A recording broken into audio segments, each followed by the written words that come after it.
Welcome, Nnamdi. It's good to see you, everyone. This is Nnamdi, one of my oldest and wisest friends. Emphasis on the wisest part of that sentence. And he was one of the sparks to some of my um, journey through this process of deconstructing and having a real think about what I believe. Nnamdi, how you doing? It's school holidays. It's good to be here. Yes, sir. Listen, I'm really happy to be here. Thank you for having me. This is really good. It's always good to have conversations with you. Like I really enjoy talking with you. Just quick notes. The old, yes, indeed. I'm falling apart here, brother. That part is true.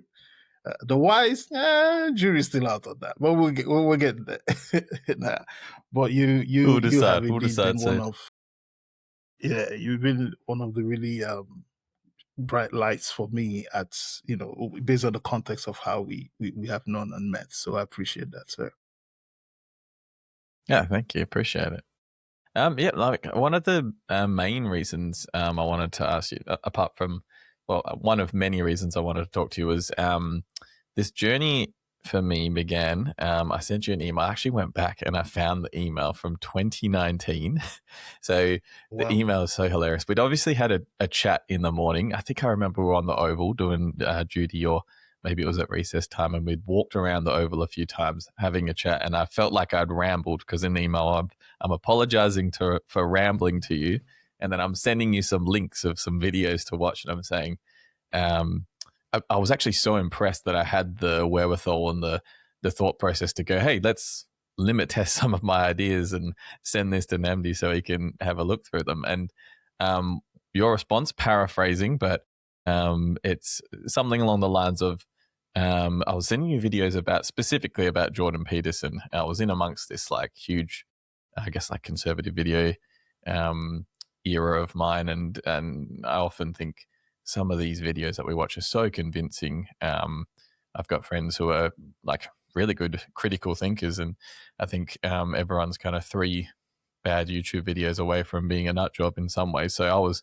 getting down this rabbit hole, and um, he said to me the line, "To the oppressor, equality feels like oppression," and that like stuck with me. And I was just wondering, could you expand a little bit on that? What does that mean for you in your context? Why do you think that maybe was something that stopped me in my tracks when I was heading down that kind of a path? Thanks for that.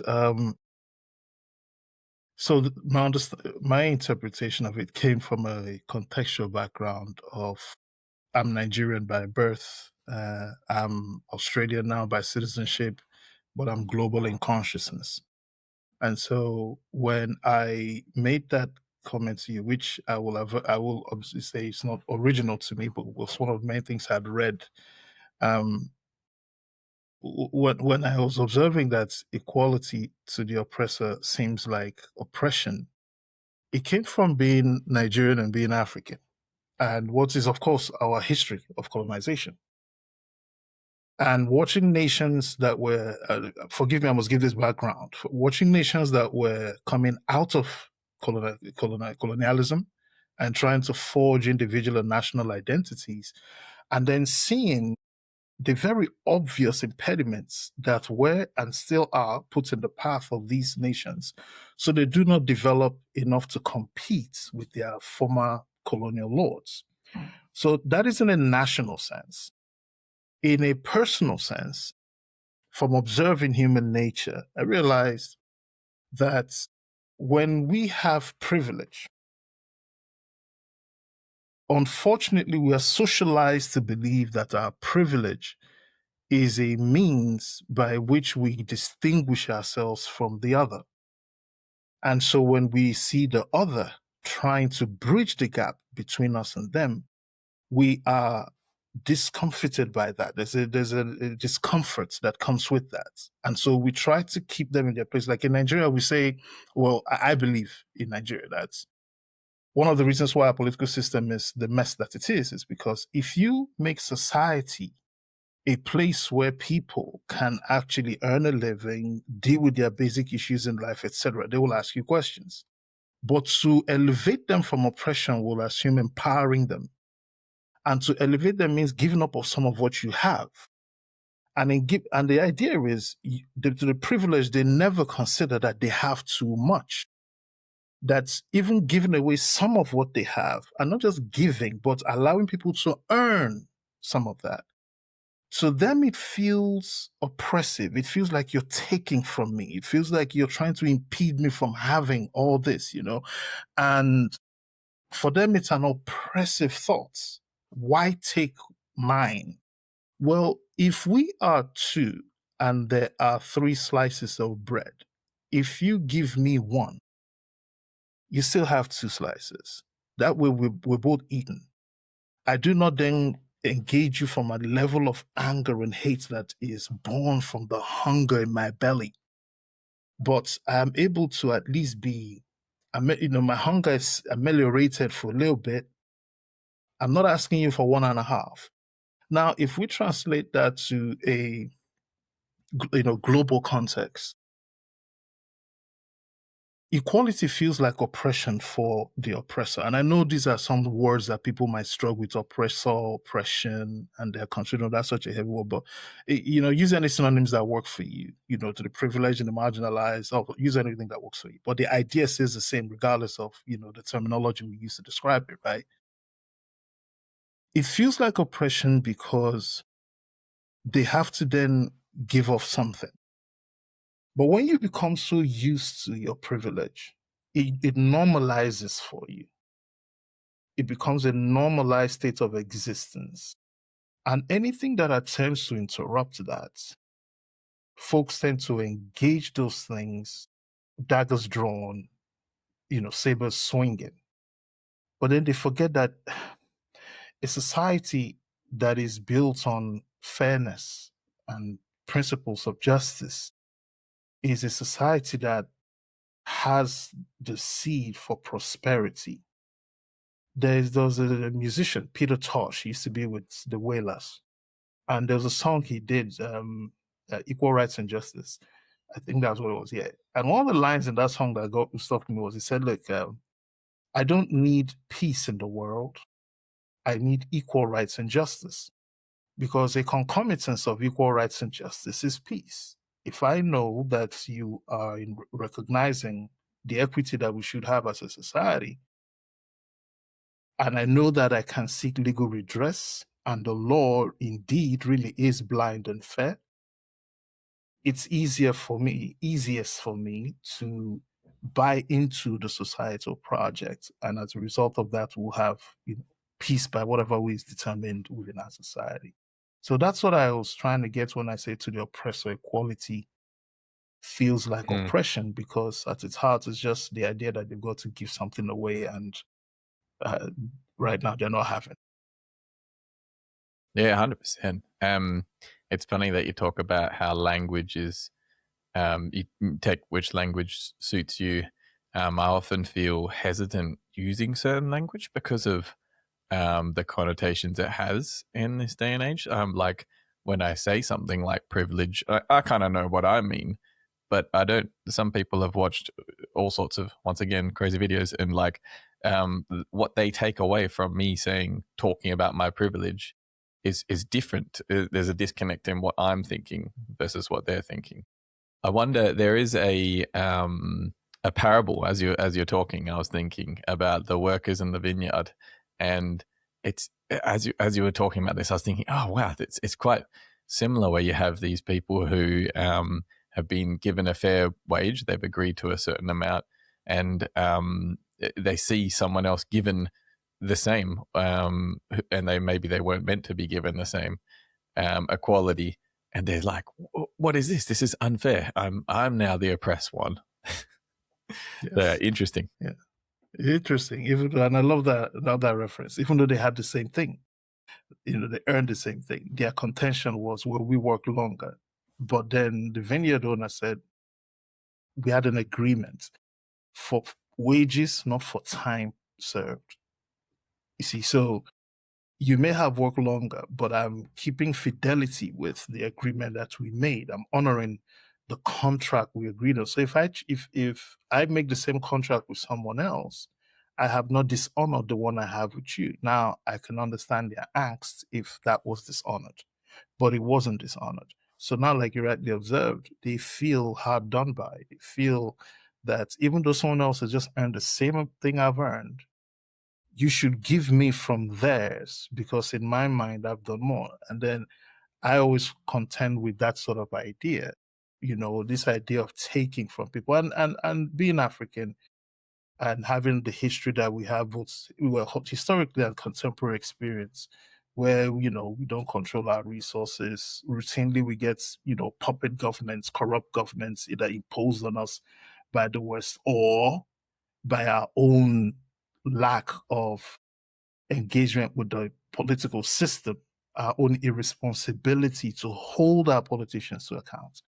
You then find that when it's time to share of that largesse that should come to us, the continent is often not given that shake to, for example, set its own market prices, say in the London Stock Exchange or what have you. So it feels that same way when, if you're in privilege, you feel as though you're giving up something when someone else just needs to have access to live. 100%.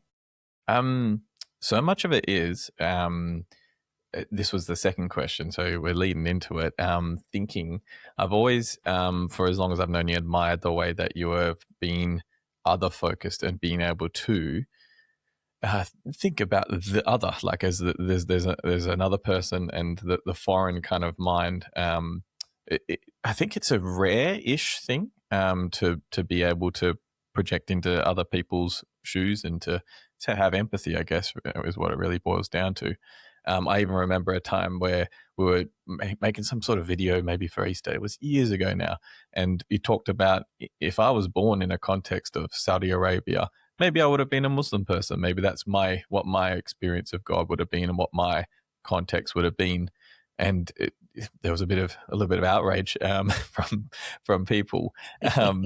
And it was funny to me. It was actually, and I'm absolutely paraphrasing again, but it was quite funny to me that this understanding of the other, it is so foreign to a lot of people, but I think so incredibly important. So why do you think that that's rare? Is it the desire to be correct in your upbringing? Are people afraid of difference? Why do you think that could be? I think it's a confluence of all of those things. Fear plays a part in it. What we alluded to earlier plays a part in it.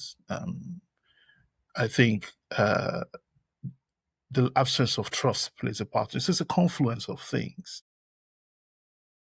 I do recognize, however, that our ability to see each other, our willingness to see each other and where we're coming from, will allow for us to build the homes we want in a family context, build the societies we want in a family context. I will allow me to make biblical references here. I believe that for Jesus Christ to have been effective and for God to have been effective for humanity, Jesus had to take the form of a man. It will have been alien to God for mankind to explain to him what being human is. And so that's why the Bible says things like he dwelt among us, made flesh dwelt among us, we beheld his glory full of grace and truth and all that. But he had to come do that so that when I say I struggle, when I say I'm afraid, when I say I don't understand, when I say I'm whatever it is, he can understand that because he's lived it. So I find that protecting what we have plays a part in us not being able to see the other. I find that weaponizing our fears plays a part in not being able to see the other. I find that living in bracketized silos of paradigms and ideological compositions, it plays a part in us not being being able to see the other.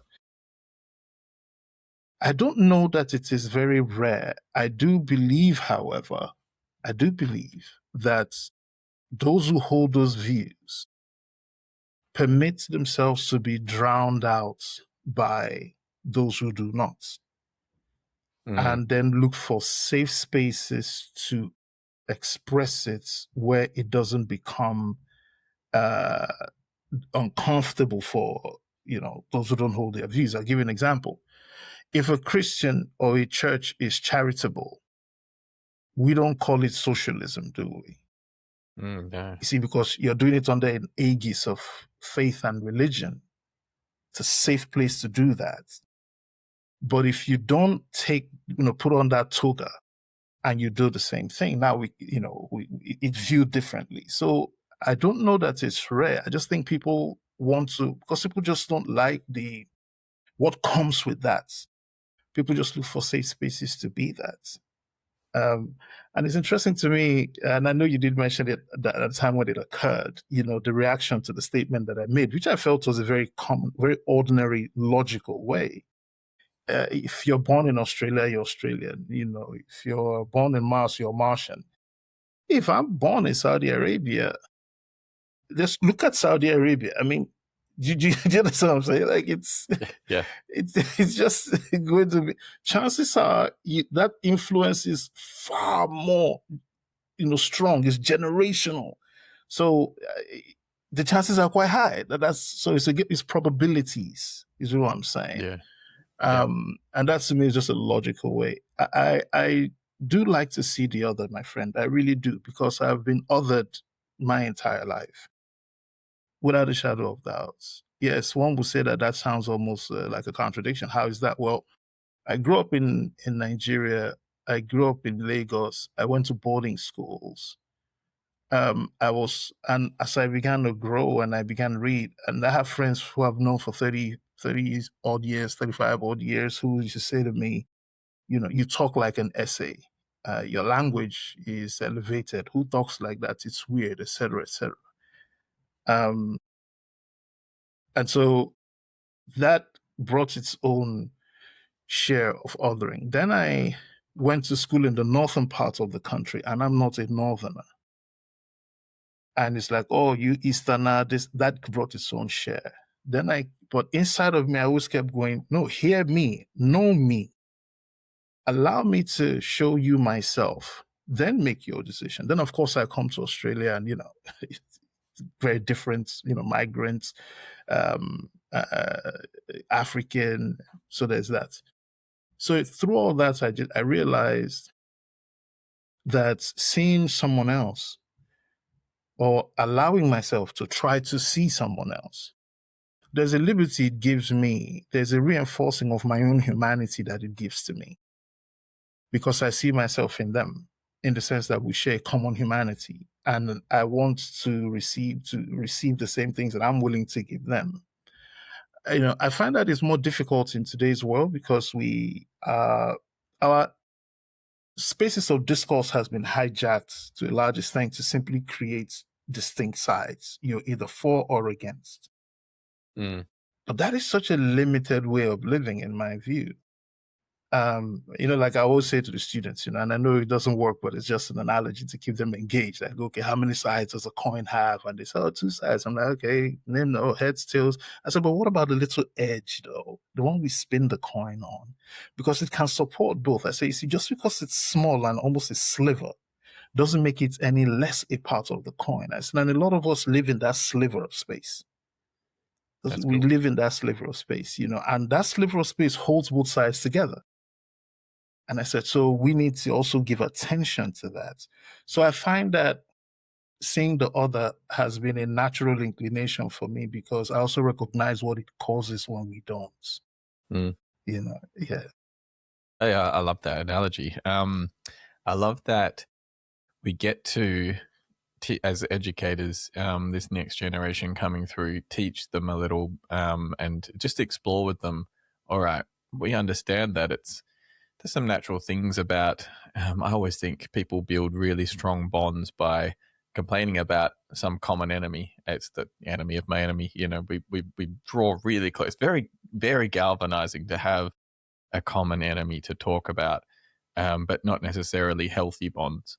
And it's really cool to think that a lot of what we do is helping these young people see inherent dignity, inherent worth in themselves and for other people. You're made in the image of God. You are valuable before anything you do, and that's something to realize in everyone. I love that you're talking about that with our young people. It's cool. Well, I learned it from you, sir. Oh, No, your mate, brief that's was good. very clear. To this class, here's what I need. And I'm like, okay, sir, go get it done. I think, like in Christian spaces, there is, yeah. So it's funny when I was thinking about what to do this podcast about. I was like, am I going to make it about my deconstruction of my organized religion kind of thing, or am I going to make it like social issues, cultural issues? And I just thought, there's no way you can do one without the other. They're so linked for me together. But there's often this language about truth, about order, about family, about tradition, values, I guess, which are amazing things to go somewhere like to a church and think about every week. I think that's a huge benefit of going to church. How do you live your life? Going somewhere and thinking about that once a week is amazing. How do you know though? How can you discern when those things are genuinely life-giving things, or when they're kind of being used to protect this tradition, or the power, or the people who are the ones who've got all of the control and a fear of change? How do you know when something's good and when something's not?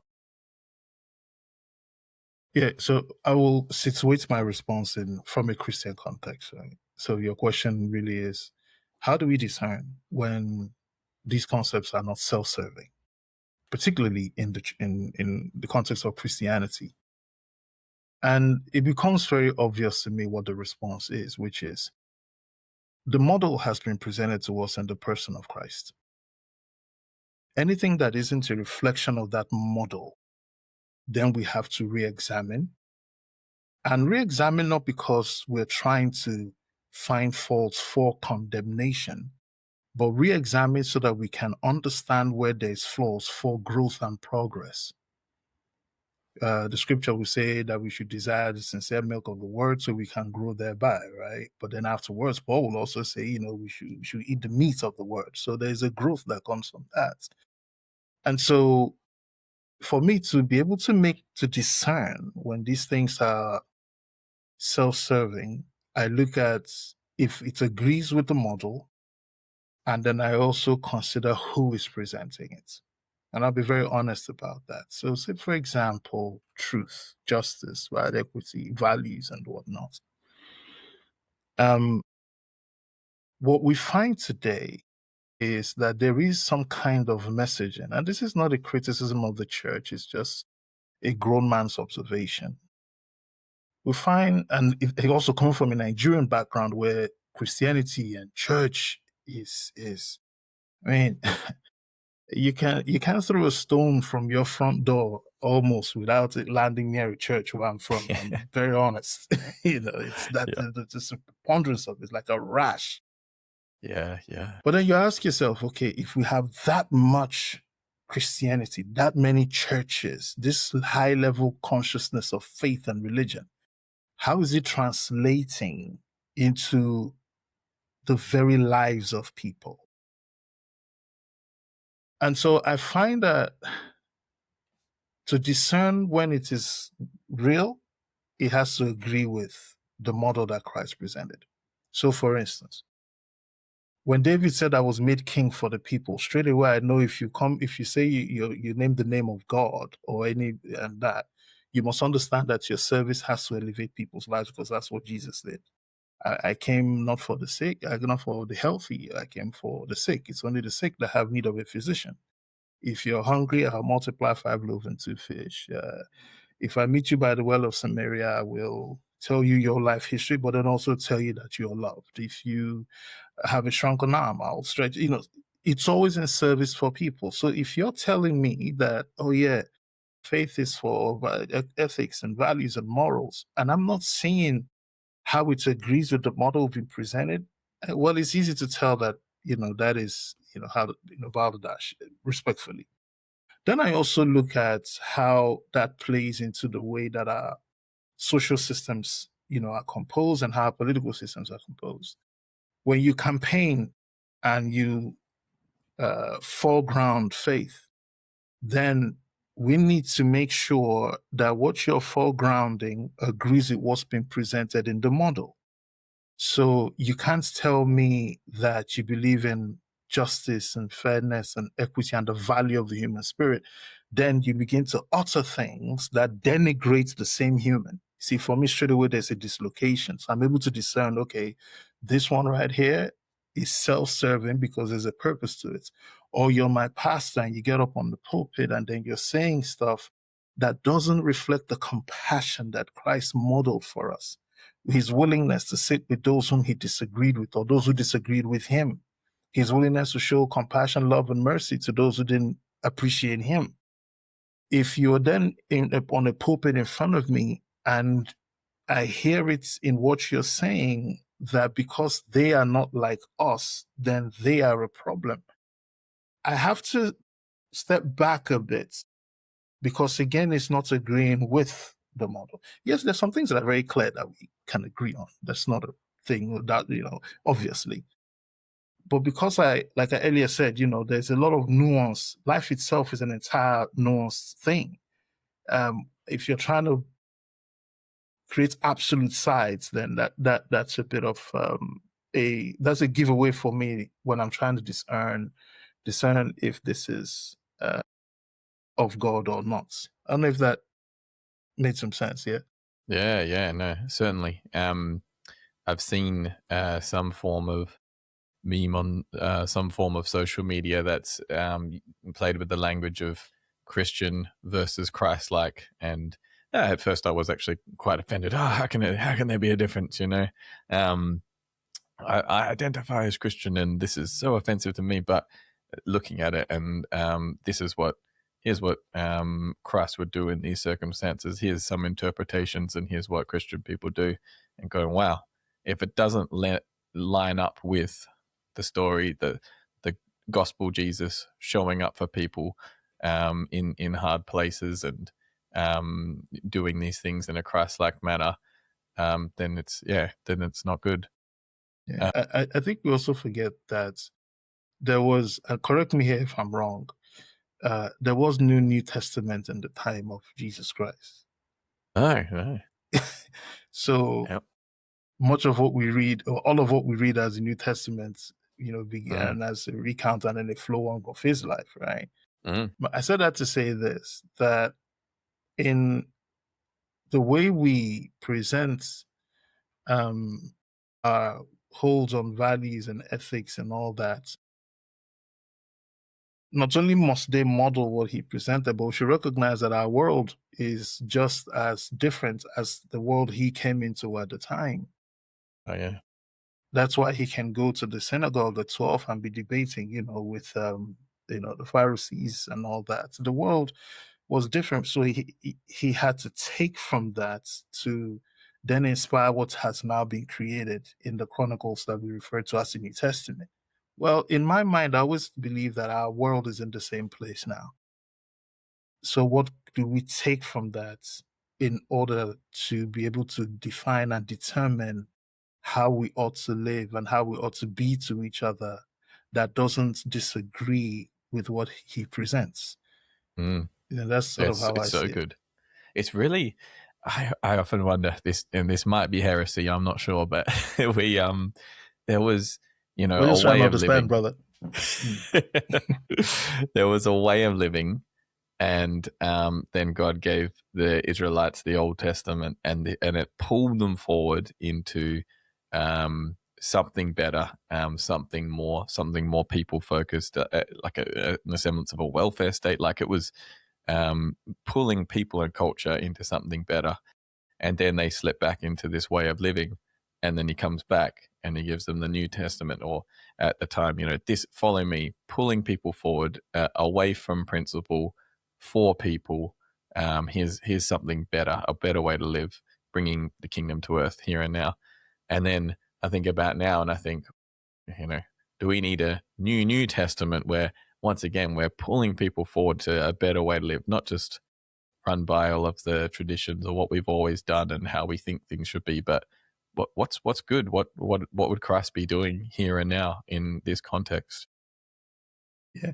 And just to piggyback off of what you said, which I think is really, really profound. Um, when Christ came, he took what was existing at the time, presented interpretations, understandings by which we live now, right? We're not being asked to write a new Bible. We're being asked to interpret for the season. And by that, what I mean is, how the Bible says that the life of the righteous is like the first gleam of dawn that shines ever brighter to a perfect day. So that speaks to progressive revelation, progressive understanding, progressive knowledge for the seasons that you're in. If indeed we are to believe God when he said that the depths of his wisdom is unsearchable, then that means we haven't scratched the surface of his intent, his purpose, right? And so our role is to be willing to explore that for the times that we're in, so that the understandings we glean will service the age that we're in. Also, when you consider that Christ himself has presented that modeling for us, he took the Old Testament or the books of Moses, and all that, and he took, the Genesis, all that stuff, and I know he knew those books because he even quoted it to Satan. It is written, thou shalt not live by bread alone. So, and notice that before that time, we don't have any recorded history where Satan came to test anyone, let alone take them up on a mountain. So he had to understand what was available to him for his time. Now he's given us this. This the Bible say things like, God who in diverse manners and sundry ways has written to us in his word, and I know I'm paraphrasing it, but bottom line is we've been given this for this age. We ought to now do the exact same thing he did, interpret what we have that serves where we're at. And I think we need to dispense with all these things about how some of what we face today have never before existed. Yes, the form of them changed, but the idea of them really, with all respect, the same thing. Difference has always been, xenophobia has always been, hate has always been, gender discrimination, we know gender discrimination has always been, because the woman who was caught in adultery, they brought just her. I mean, nothing was mentioned of dude, right? So we know that. But then what he did was provide an interpretation for that day. If you would also throw the first stone, and that's never been. So that's our role now, in my view. And I'm sorry if I'm making this very Bible centric. It's sort of hard to, it's sort of hard to explore these things without drawing reference to the thing that gives me meaning for life. And that's what I've got. 100%. That's our context, really. Thinking about, so this what gives you life and what gives you your values and what I guess has dictated your context growing up. Did you feel, because a lot of what this podcast is about is my journey and my changes in how I've viewed certain things and then moved in a different direction maybe. Do you feel like there's been big things that have changed in your way of thinking? If I look back at my past, I often regret some of the way I treated some of my friends who were at the tip of that spear, moving us forward. And I look back at it and I'm so thankful for them, because they took a lot of the brunt of what me and some of my other friends would put on them. Where I'm saying, hey, what are you talking about? We believe this. Stop telling me otherwise, or you're wrong. And shutting them down before I could even really consider what they were saying. One of my biggest regrets in life. Do you feel like you've got big shifts in the way that you've thought from, I imagine, Nnamdi from 20 years ago is different to Nnamdi today?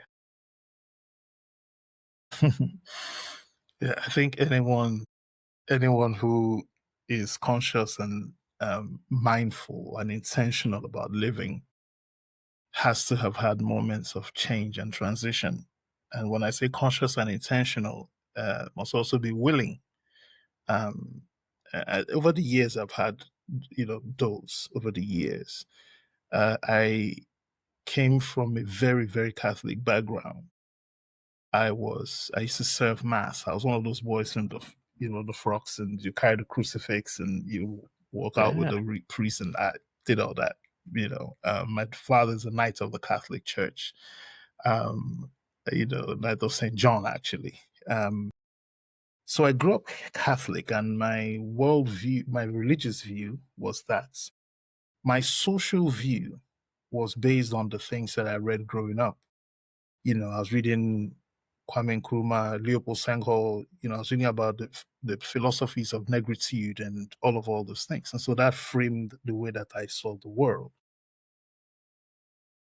However, the older I grew and the more willing I was to explore some of what I believed and held to be true, I began to interact with Christian folk who just were different from the Christianity that I knew in Catholicism. I remember I was at uni many, many moons ago, and there was a girl who was one of they used to have like campus fellowships, uh, and every midweek and Friday, they used to have like campus fellowship and have meetings and share scripture, Bible study, all that on campus, And so I remember meeting that girl, and some of the things that she was saying was really it was really displacing a lot of how I viewed faith. It really was. When she talks about the love of God and how he talks about the acceptance and how we're accepted in the beloved. And I've always approached faith from a rigid standpoint, where it was do or be either you don't do and get done. It was just absolutes.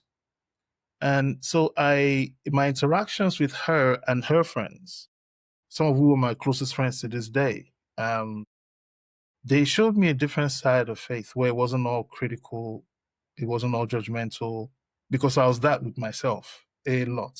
I think I've always been my own hardest critic, but my interaction with them caused me to shift the way I thought about faith. Also caused me to shift, just to refer back to something you observed earlier, shift the way I thought about the intersection of faith and politics, of faith and social existence, where I realized that, look, King Melchizedek, priest and king. I realized that even from a Christian standpoint, we had a duty and an obligation to allow for our faith not to silence our commitment to social progress, political awareness, et cetera, et cetera. So for me, that was a big shift, just that transition, just in knowing that faith was more than going to heaven. Faith was for here and now. Because in heaven, by default, we're all God lovers. We love God and all that. So that's default. Faith is for here and now. That's why God didn't wait for us to come. He came down here.